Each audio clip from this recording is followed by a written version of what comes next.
Hi, everyone. Last week, when you did the reading, you got to read about Martin Luther and the beginning of the Protestant Reformation.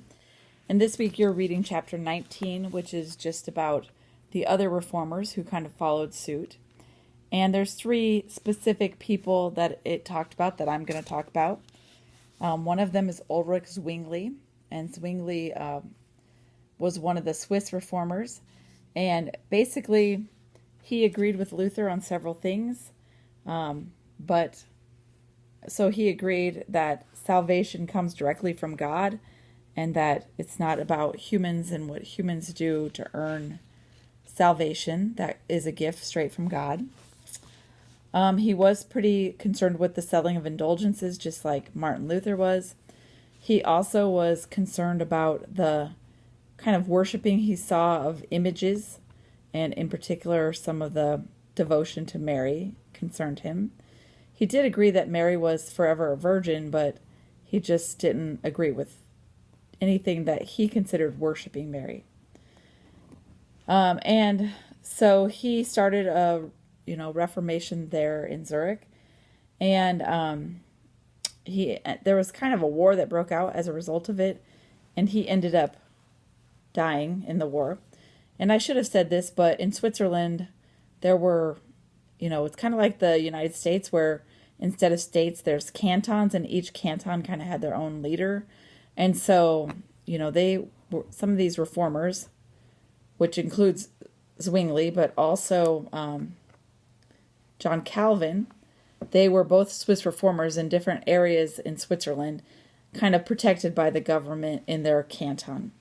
And so for John Calvin, his Reformation started in Geneva, Switzerland, and he again agreed with Martin Luther about several things. But one thing that he's really well known for is his belief about what your book calls double predestination. And basically, he believed that God chose some people for salvation and some people for damnation, and it wasn't really based on anything that the people did.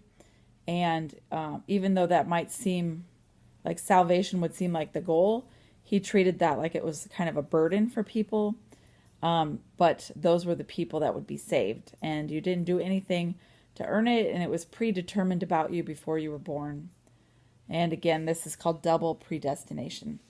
Also, he was pretty strict in, kind of moral life. And he started this kind of 12-person panel that sort of decided what was moral and immoral. And this was kind of what we call theocracy, when the church and state are connected and the state is kind of run by the church. And so there were governmental laws that reflected this moral code of John Calvin. The third person I wanted to talk about was Henry VIII. Henry VIII was a king of England, and basically he wanted to divorce his wife, Catherine of Aragon, and the Pope would not allow it. What he did is he actually submitted for an annulment. He'd been married to her for 25 years or something around there, and his reason for the annulment is that she was his brother's wife, and that he didn't feel okay with that. And that is true. She was married to his brother. They weren't married very long. The brother died, and it was kind of common to marry your brother's wife if she hadn't had any children. And so if he had an issue with that, you would think he would have mentioned that sometime before 24 years later. The real reason he wanted an annulment was because she had not borne him a son. And so he was pretty concerned about having a male heir. And he wanted to divorce her. The church would not allow it. So he basically left the Catholic Church and started his own church. And it was kind of like his version of church was basically the Catholic Church without a pope.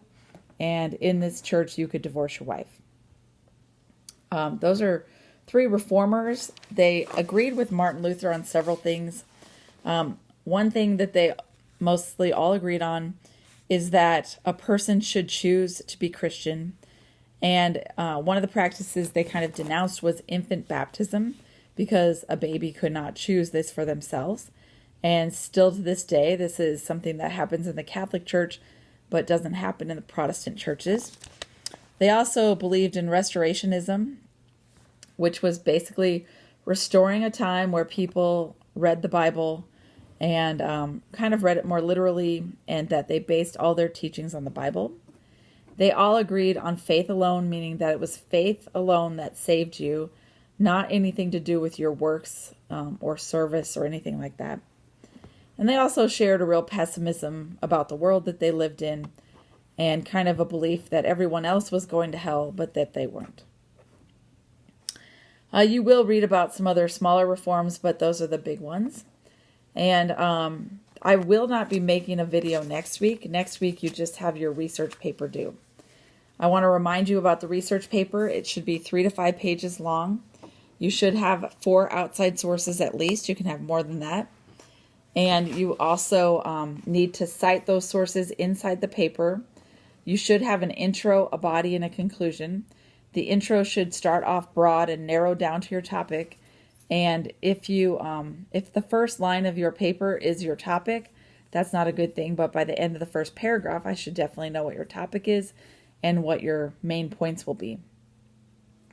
Make sure that you also have a conclusion. And I know I've seen your works cited pages, so just make sure you reattach that at the end of the paper. And the 3 to 5 pages doesn't include the works cited page.